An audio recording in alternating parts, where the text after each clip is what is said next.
কি তুমি এরকম রান্নাঘরে আমার পাশে এসে বসে আছো? নতুন বিয়ে করছি, তার উপর মাশাআল্লাহ আমার বউ যে সুন্দরী, আমার না দেখা বেশিক্ষণ থাকতে পারি না। এখান থেকে আমার লজ্জা লাগতেছে।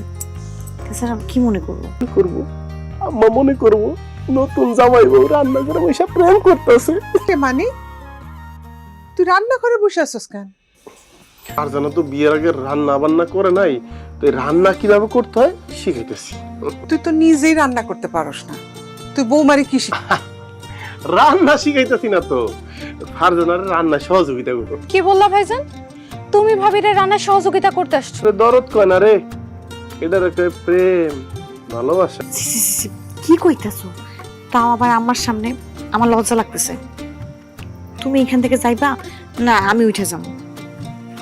না তোমার যাওয়ার দরকার নাই, আমি যাইতেছি।